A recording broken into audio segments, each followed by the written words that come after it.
یہ पुणे महाराष्ट्र से एक हमारे सब्सक्राइबर हैं, सवाल पूछते हैं कि अगर किसी के घर औलाद न हो तो क्या वो शख्स किसी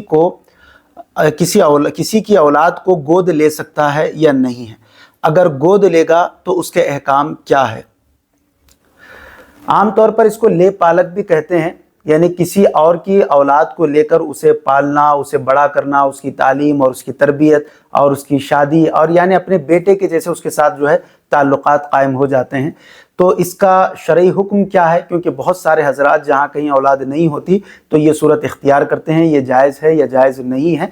तो बच्चा गोद लेना कैसा है, इसका जवाब आप इस वीडियो में समाअत फरमाएंगे। आप तमामी हजरात इस वीडियो को ख़ुद भी मुकम्मल देखें और अपने दोस्त अहबाब में भी इसको ज़्यादा से ज़्यादा शेयर भी करें ताकि उन सब के भी इल्म अमल में इजाफा हो। Syed Sajid Pasha Qadri, famous scholar, like share and subscribe now. मोअज़्ज़ज़ सामीन व नाज़रीन इकराम, इसका जवाब उलमा इकराम व मुफ्तियान इज़ाम अपने फतावों में कुछ इस तरह देते हैं कि अल्लाह तबारक व ताला ने दुनिया की हर नेमत हर इंसान को अता नहीं फरमाई है, बल्कि उसमें फ़र्क रखा है। जिसको जो चाहे नेमत अता कर दी और जिसको चाहे वो नेमत अता नहीं की। चुनाचे अगर किसी शख्स की कोई औलाद ना हो या औलाद हो फिर भी वो किसी को लेकर पालना चाहे तो इस तरह किसी बच्चे को लेकर पाल लेना जायज़ है, मगर इसमें चंद बातों का ख्याल रखना ये ज़रूरी है। ये जो बातें हैं इनका ख्याल रखना बहुत ज़रूरी है। बच्चा अगर आपने गोद लिया हुआ है तो उसके शरई अहकाम क्या होंगे, यानी कि उसमें 2-3 बातें बहुत ही ज़्यादा गौर तलब हैं, वो आपको जो है समाअत करना है।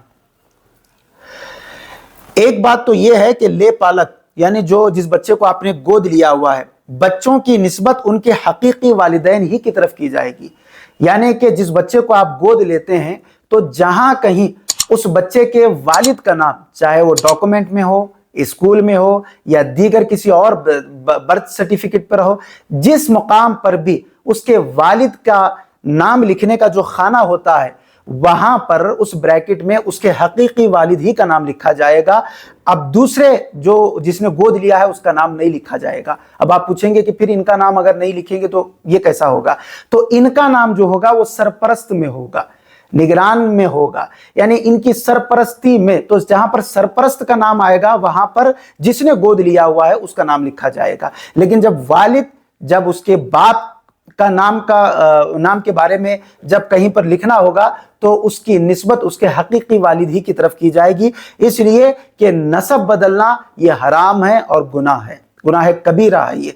तो जिसका नसब जो हो, जिसकी निस्बत जहां हो, उसको वहीं पर रखना चाहिए। तो इस बात का ख्याल रखें कि बच्चों की जो निस्बत है उनके हकीकी वालिदैन ही की तरफ की जाएगी जिनकी पुष्ट से वो पैदा हुए हैं।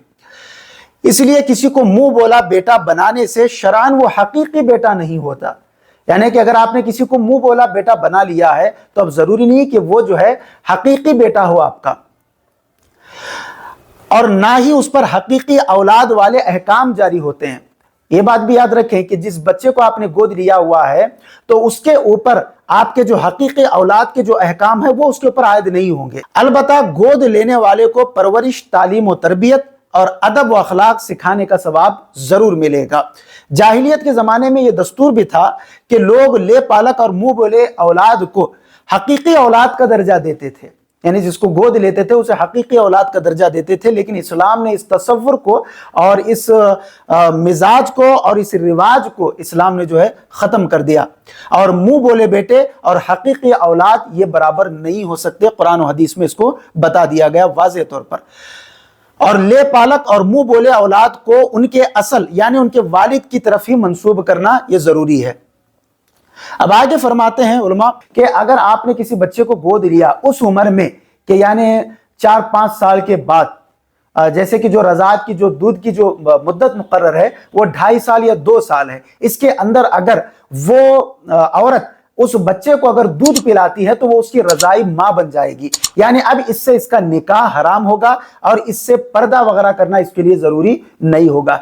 लेकिन अगर उसने दूध नहीं पिलाया اور اس عمر میں اس بچے کو گود لیا کہ جبکہ وہ 2-4 سال یا 5 سال یا اس سے زائد عمر کراس کر چکا تھا، تو اب اس کے لیے وہ حقیقی والدہ کا جو ہے معاملہ نہیں رہے گا یا رضاعی ماں کا معاملہ جو ہے نہیں رہے گا، یعنی اب اس سے پردہ کرنا اس کے لیے لازم و ضروری ہوگا۔ لیکن اگر جس عورت نے گود لیا ہوا ہے وہ 2 سال پہلے اگر اس کو دودھ پلا چکی ہے تو وہ اس کی رضاعی ماں بنے گی، اور وہ اس کا شوہر اس کا رضاعی باپ بنے گا، اور اگر اس کی بہن بھی ہے یعنی اس سے اولاد بھی ہے تو وہ اس کی رضاعی بہن یا رضاعی بھائی جو ہے اس کا بن جائے گا۔ اس میں آخری بات یہ کہ جیسے کہ میں نے آپ سے کہا کہ وراثت کا بھی جو مسئلہ ہوتا ہے وہ حقیقی اولاد پر ہوتا ہے۔ یہ جو لے پالک گود لیا ہوا بچہ ہے اسے وراثت میں دینا یا اس کا مطالبہ کرنا یہ شرعاً درست نہیں ہے۔ اگر وہ باپ یعنی اگر وہ شخص اگر اسے اپنے طور سے انعام و اکرام سے یا گفٹ اگر اسے کچھ دینا چاہے تو وہ تب دے سکتا ہے، جیسے کہ قرآن مقدس میں اللہ تبارک و تعالی ارشاد فرماتا ہے سورۃ الاحزاب میں، یعنی کہ جس بچے کو آپ نے گود لیا ہوا ہے اس کی نسبت اس کے حقیقی ماں باپ ہی کی طرف ہوگی، آپ صرف اس کے سرپرست میں اس کے نگران میں آئیں گے، آپ اس کے حقیقی ماں باپ نہیں بن سکتے، لیکن آپ نے اس کی جو تربیت کی ہے، اخلاق اس کے سنوارے ہیں، اور آپ نے اعلیٰ تعلیم اسے اگر دلائی ہے، اس کی شادی اچھے گھرانے میں کی ہے، اس کے تمام ذمہ داریوں کو آپ نے کیا ہوا، تو دنیا اور آخرت میں اللہ تبارک و تعالیٰ اس کا ضرور آپ کے گمان سے زیادہ اجر ثواب آپ کو عطا فرمائے گا۔ اللہ تعالیٰ سے دعا ہے کہ کہنے سننے سے زیادہ عمل کرنے کی توفیق عطا فرمائے۔ مزید ایسے ہی ویڈیوز دیکھنے کے لیے ویڈیو کو ابھی لائک اور ہمارے یوٹیوب چینل سید ساجد پاشا قادری کو ضرور سبسکرائب کر لیں اور بیل آئیکن ضرور پریس کریں تاکہ ہر نئی آنے والی ویڈیو کی نوٹیفیکیشن آپ کو ملتی رہے۔